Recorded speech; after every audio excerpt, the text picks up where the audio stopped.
4 அப்படின்னு சொல்லக்கூடிய எண் எண்கணித ஜோதிடப்படி என்ன சொல்றோம் அப்படின்னா, அது ராகுவுடைய எண். அந்த ராகுவுடைய எண் அப்படின்னு சொல்றதுனால நெறைய பேர் பயப்படுறாங்க. ராகு அப்படின்னாவே அமானுஷ்யம், பேய், பிசாசு அப்படின்னு சொல்லுவோம். அந்த மாரி இருக்கிறனால நெறைய பேர் பயப்படுறாங்க. அதனால தான் பார்த்தீங்கன்னா, திருவாதிரைன்னு சொல்லக்கூடிய மிதுன ராசியில உள்ள நட்சத்திரம் திருவாதிரை. அந்த நட்சத்திர அன்பர்களுக்கு இது ஒரு பெரிய யோகத்த குடுக்கும். காரணம் கேட்டீங்கன்னா, அந்த திருவாதிரைன்னு சொல்லக்கூடிய நட்சத்திரமே ராகுவுடைய நட்சத்திரம். அப்ப அந்த நட்சத்திரத்தில பிறந்தவங்களுக்கு பெரிய லக்க குடுக்கறதுக்கான சான்சஸ் 4ஆம் நம்பர பயன்படுத்தினா இருக்கு. பார்த்தீங்கன்னா 4 அப்படின்னு சொல்லக்கூடிய ராகுவுடைய எண்ணு. அத பயன்படுத்தக்கூடாதவர்கள் யாருன்னு கேட்டீங்கன்னா, அந்த ராகு திசையில இருக்கக்கூடிய காலகட்டத்திலும் இந்த மாரி 4ஆம் நம்பர், 13ஆம் நம்பர்லாம் அமையும். அதனால ஒண்ணும் தப்பு கிடையாது. இப்ப நீங்க கேட்ட மாரி இந்த நட்சத்திரம் இல்லாதவர் ஒருத்தருக்கு வந்துருச்சு. அப்ப எந்த மாரி பரிகாரம் அப்படின்னா, இவங்க எல்லாருமே என்ன பண்ணலாம், 8 அப்படின்னு சொல்லக்கூடிய சனி பகவானுடைய நம்பர் சார். வேற ஒண்ணும் கிடையாது. அப்ப அந்த சனி பகவான்னு சொன்னோனே எல்லாரும் என்ன பண்றாங்க, பயப்படுறாங்க. ஐயோ! எனக்கு 8ஆம் நம்பர் வருது.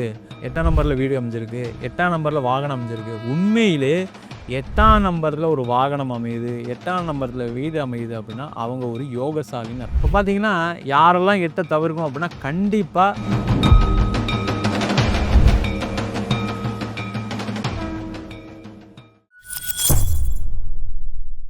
பக்தி பிளஸ் நேயர்களுக்கும் வணக்கம். இன்று நம்மோடு இருந்தவர் வீனஸ் பாலாஜி அவர்கள். வணக்கம் சார். வணக்கம் சார்.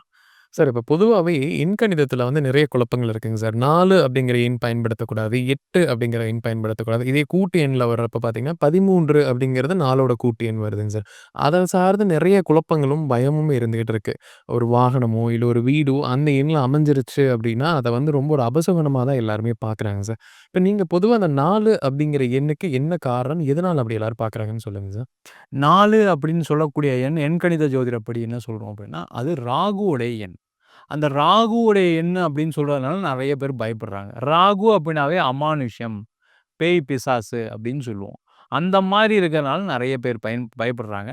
அதனால தான் பார்த்தீங்கன்னா, 13ஆம் நம்பர் வீடு அப்படின்னாவே அந்த எண்ணோட வீடு வாங்கக்கூடியவர்கள் எல்லாருக்குமே வீட்ல ஒரு பேய் இருக்கும், ஒரு பிசாசு இருக்கும்னு நம்புறாங்க. அந்த மாரி எந்த ஒரு விஷயம் கிடையாது. அது சில பேருக்கு பயன்படும், சில பேருக்கு சில பிரச்சனைய குடுக்குது. அதனால சொல்றாங்களே தவிர, ஜென்ரலா 4 அப்படின்ற கூட்டுத்தொகை வரக்கூடிய எண் நெறைய பேருக்கு நல்ல விஷயத்த குடுத்துருக்கு. இப்ப இந்த கூட்டுத்தொகை 4ல வரக்கூடிய எண் வந்துங்க சார், யார் யாரெல்லாம் பயன்படுத்தலாங்க சார்? இத வந்து தவிர்க்கவே முடியாது. கண்டிப்பா யாரோ ஒருத்தர் இந்த வாகனத்த பயன்படுத்தி தான் ஆகணும். அப்படி வரும்போது எந்த குறிப்பிட்ட நபர்கள் வந்து இந்த 4 பயன்படுத்தினா அவங்களுக்கு அதுவே யோகமா மாறுங்க சார்? இப்ப பார்த்தீங்கன்னா, திருவாதிரைன்னு சொல்லக்கூடிய மிதுன ராசியில உள்ள நட்சத்திரம் திருவாதிரை. அந்த நட்சத்திர அன்பர்களுக்கு இது ஒரு பெரிய யோகத்த குடுக்கும். காரணம் கேட்டீங்கன்னா, அந்த திருவாதிரைன்னு சொல்லக்கூடிய நட்சத்திரமே ராகுவுடைய நட்சத்திரம். அப்ப அந்த நட்சத்திரத்தில பிறந்தவங்களுக்கு பெரிய லக்க குடுக்கறதுக்கான சான்சஸ் 4ஆம் நம்பர பயன்படுத்தினா இருக்கு. அதேமாரி அடுத்ததா சுவாதி நட்சத்திரம். சுவாதி நட்சத்திரத்துடைய அதிபதியும் ராகு பகவான் தான். சுவாதி நட்சத்திரம் வரக்கூடிய துலா ராசி அன்பர்கள் இந்த 4ஆம் எண்ண பயன்படுத்தலாம். அடுத்தது வந்து கும்ப ராசியில வரக்கூடிய சதய நட்சத்திர அன்பர்கள். இந்த சதய நட்சத்திரத்துக்கான அதிபதியும் ராகு பகவான் தான். அவங்க இந்த 4ஆம் நம்பர், 13ஆம் நம்பர்லாம் பயன்படுத்துனாங்க அப்படின்னா, பெரிய லெவல்ல யோகத்த குடுக்கும். நெறைய பேர் நெறைய வண்டி வாங்கியிருக்காங்க. நெறைய வீடு வாங்கியிருக்காங்க. அது வந்ததுக்கப்புறம் நெறைய யோகத்த அனுபவிச்சிருக்காங்க. இந்த 4 வந்து யார் வந்து பயன்படுத்தக்கூடாதுங்க சார்? ஏன்னா இவங்க வந்து இத தவிர்த்துக்கணும். இந்த ராசியோ, இந்த நட்சத்திரத்துக்கோ இது ஆகாது அப்படின்னு யாராவது இருக்காங்க சார்? பார்த்தீங்கன்னா, 4 அப்படின்னு சொல்லக்கூடிய ராகுவுடைய எண்ணு. அத பயன்படுத்தக்கூடாதவர்கள் யாருன்னு கேட்டீங்கன்னா, அஸ்வினி நட்சத்திரம் மேஷ ராசி என்பது பயன்படுத்தக்கூடாது. ஏன்னா, அது கேதுவுடைய நட்சத்திரம். அவங்க பயன்படுத்தக்கூடாது. அடுத்தது பார்த்தீங்கன்னா, மக நட்சத்திரத்தில வரக்கூடிய சிம்ம ராசி அன்பர்கள். அவங்க அந்த எண்ண தவிர்ப்பது ரொம்ப நல்லது. அதேமாரி மூல நட்சத்திர அன்பர்கள், தனுசு ராசியில வரக்கூடியவர்கள், அந்த எண்ண பயன்படுத்தாம இருந்தா நல்லது. அந்த எண்ண பயன்படுத்தினா என்ன பிரச்சனை வரும் அப்டின்னா, நெறைய பேருக்கு தேவையில்லாத கடன் வரும். ஒரு வண்டி வாங்கி கடன் வாங்கி வண்டிக்கு கடன் கட்ட முடியாம வண்டி கொண்டு போறது. வீடு வாங்கி லோன் கட்ட முடியாம அதில ஒரு பிரச்சனை வரதெல்லாம் அனுபவிக்கக்கூடிய நட்சத்திர அன்பர்கள், இந்த எண்ணம் 4ஆம் எண்ணையோ, 13ஆம் எண்ணையோ பயன்படுத்தினா, இந்த அஸ்வினி, மகம், மூல நட்சத்திர அன்பர்கள் பாதிக்கப்படுறாங்க.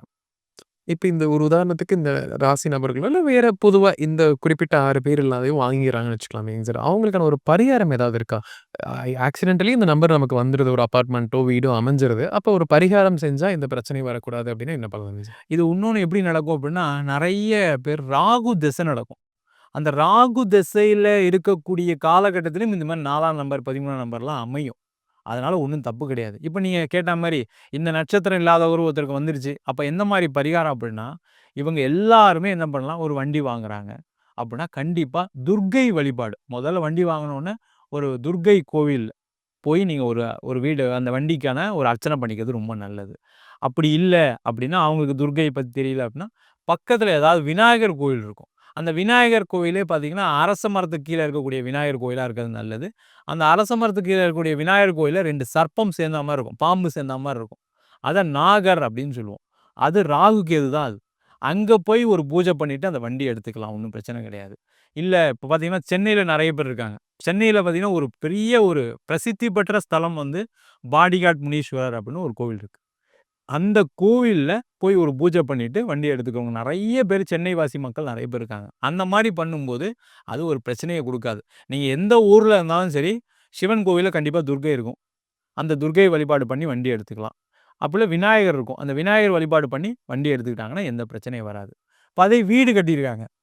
இப்ப 13ஆம் நம்பர் வீடு வந்திருக்கு. அப்ப அவங்கலாம் என்ன பண்ணலாம், நல்லபடியா ஒரு வாஸ்து பூஜை பார்த்தீங்கன்னா, நீங்க கிரகப்பிரவேசம் பண்றதுக்கு முன்னாடி ஒரு வாஸ்து பூஜை பண்ணிட்டு, கிரகப்பிரவேசம் பண்ணும்போது ஒரு கணபதி ஹோமம், நவக்கிரக ஹோமம் பண்ணிட்டு, வீடு பால் காய்ச்சுனாங்க, வீட்ல குடும்பத்துக்கு போறாங்க, வீட்டுக்கு குடி போறாங்கன்னா, அவங்களுக்கு எந்த பிரச்சனையும் இந்த 4ஆம் நம்பரோ, 13ஆம் நம்பரோ கண்டிப்பா குடுக்காது. இப்ப 8 அப்படிங்கிற நம்பர் வந்துங்க சார். இப்போ பொதுவா 8 அப்படின்னா, அதோடைய நம்பருடைய அமைப்பு என்னவா இருக்குங்க சார்? 8 அப்படின்னு சொல்லக்கூடிய சனி பகவானுடைய நம்பர் சார். வேற ஒண்ணும் கிடையாது. அப்ப அந்த சனி பகவான்னு சொன்னோனே எல்லாரும் என்ன பண்றாங்க? பயப்படுறாங்க. ஐயோ! எனக்கு 8ஆம் நம்பர் வருது. 8ஆம் நம்பர்ல வீடு அமைஞ்சிருக்கு. 8ஆம் நம்பர்ல வாகனம் அமைஞ்சிருக்கு. உண்மையிலே 8ஆம் நம்பர்ல ஒரு வாகனம் அமையுது. 8ஆம் நம்பர்ல வீடு அமையுது அப்படின்னா, அவங்க ஒரு யோகசாலின்னு அர்த்தம். காரணம், இந்த சனி பகவான் நீண்ட கால நன்மைகள குடுக்கக்கூடியவர் அவரு. அப்ப உங்களுக்கு ஒரு வண்டி வாங்கணும். வண்டி எப்போ வாங்குனா என்ன நினைப்பாங்க? எல்லாருமே ஒரு 5 வருஷம் பயன்படுத்தணும். ஒரு 10 வருஷம் பயன்படணும். சேஃப்டியா இருக்கும்னு நினைப்பாங்க. அப்ப அந்த 8ஆம் எண் வாங்கும்பொழுது அவங்களுக்கு ஒரு சேஃப்டி கண்டிப்பா உறுதியா இருக்கும். நீண்ட காலம் அத பயன்படுத்தலாம். ரிப்பேர் வராது, பிரச்சனைகள் வராது. அதேமாரி வீடு எடுத்துக்கங்க. வீடு அப்படின்னு சொல்லி நீண்ட காலம் அந்த வீட்ல இருக்கணும்னு தான் எல்லாரும் குடி போறோம். என் பையன் இருக்கணும், என் பேத்தி இருக்கணும், எல்லாமே பார்க்கணும் அப்படின்னு தான் ஒரு வீட்டுக்கு குடி போறாங்க. அந்த மாரி ஒரு நீண்ட கால ஒரு தொடர்புக்கு இந்த சனி பகவானுடைய எண்ண 8ஆம் நம்பர பயன்படுத்துறது நல்லது. அது சில பேருக்கு பிரச்சனைய குடுக்குது, சில பேருக்கு நன்மைய குடுக்குது. அவ்வளதான் விஷயம்.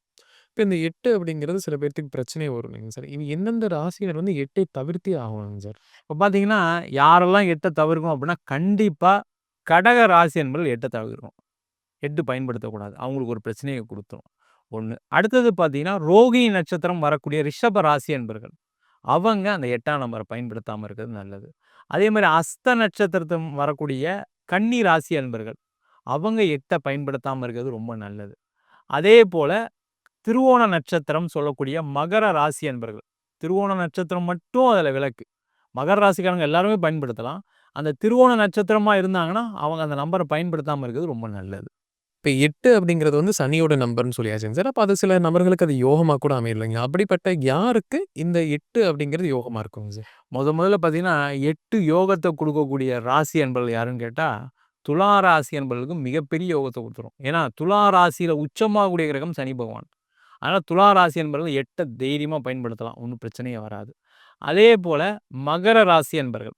அந்த மகர ராசியில வரக்கூடிய திருவோணம் தவிர்த்து, உத்திராடமும், அவிட்ட நட்சத்திர அன்பர்களும் கண்டிப்பா பயன்படுத்தலாம். அடுத்து கும்ப ராசி அன்பர்கள். அது அவிட்டமா இருந்தாலும் சரி, சதயமா இருந்தாலும் சரி, பூரட்டாதி நட்சத்திரமா இருந்தாலும் சரி, அவங்க பயன்படுத்தலாம். அடுத்தது வந்து பார்த்தீங்கன்னா, ஆயில்யம் நட்சத்திர அன்பர்கள். அவங்க பயன்படுத்தலாம் 1. அடுத்தது வந்து அனுஷ நட்சத்திரம். விருச்சக ராசியில வரக்கூடிய அனுஷ நட்சத்திர அன்பர்கள் கண்டிப்பா பயன்படுத்தலாம். அதேபோல மீன ராசியில வரக்கூடிய உத்திரட்டாதி நட்சத்திர அன்பர்கள் அதிகமா இந்த எண்கள பயன்படுத்துனால, நல்லா சிறப்பா இருக்கிறதுக்கான ஒரு வழி கண்டிப்பா உண்டு. இப்ப நம்ம அந்த சாதகமான ராசிகளோ, நட்சத்திரமோ இல்லாத ஒரு தனிப்பட்ட நபர்கள், இதுல வராத நபர்கள் வந்து இது 8 அப்படிங்கிற வாகனத்தையோ, இல்ல ஒரு வீட்டையோ வாங்கிர்றாங்க அப்படின்னா, அவங்களுக்கு ஒரு பரிகாரம் செஞ்சா இந்த பிரச்சனைகளை தவிர்த்துக்கலாமா? என்ன பரிகாரங்க சார்? பார்த்தீங்கன்னா, அந்த 8ஆம் இடம்னு சொல்லக்கூடிய சனியுடைய நம்பர். அப்ப இவங்க எல்லாருமே என்ன பண்ணலாம்? பக்கத்துல ஏதாவது ஒரு சிவாலயத்துல நவகிரகத்துக்கு ஒரு பிரார்த்தனைய பண்ணிட்டு, அந்த வண்டி எடுத்துக்கிறது நல்லது 1. அதே மாரி முனீஸ்வரன் சொல்லுவோம். சனி அப்படின்னு சொல்லக்கூடிய முனீஸ்வரன சொல்லுவோம் நம்ம. அப்ப எங்கெல்லாம் முனீஸ்வரன் கோவில் இருக்கோ, அங்க போய் அந்த வண்டிய பூஜை பண்ணி எடுத்துக்கிறது நல்லது. அதே மாரி சில ஊர்ல பார்த்தீங்கன்னா, ஐயனார் இருக்கும். ஐயனார் கிட்ட வழிபாடு பண்ணிட்டு அந்த வண்டிய எடுத்துக்கிறது நல்லது. சில ஊர்ல கருப்புசாமி, கருப்பராயன்னு ஃபாலோ பண்றாங்க. அவங்க அந்த ஊர்ல இருக்கக்கூடிய கருப்புசாமி கோயில்லயோ, கருப்பராயன் கோயில்லயோ அந்த வண்டிய பூஜை பண்ணி எடுத்துக்கிறது ரொம்ப நல்லது. அதேபோல 8ன்னு சொல்லக்கூடிய நம்பர் வீடு வாங்கிட்டோம். வீட்டுக்கு என்ன பண்றது? அப்ப வீட்ல என்ன பண்ணலாம்? ரெகுலரா அவங்க வருஷத்துக்கு ஒரு தடவ அந்த நவக்கிரக ஹோமம் பண்ணிக்கிட்டாங்க அப்படின்னா, எந்த பிரச்சனையும் வராது. சிறப்பா இருப்பதற்கான வழி கண்டிப்பா உண்டு. இப்ப நம்ம நியூமராலஜில வந்து 4, 8 இதுல இருக்கக்கூடிய பிரச்சனைகள் என்னன்னா, அது யாருக்கெல்லாம் சாதகம் அப்படிங்கிறது விலாவரியா பார்த்தோம் சார். கண்டிப்பா நம்ம நேயர்களுக்கு ஒரு பயனுள்ள கருத்துக்களா அமைந்திருக்கும். மீண்டும் ஒரு பதில் சந்திக்கலாம். ரொம்ப நன்றி. நன்றி, வணக்கம் சார்.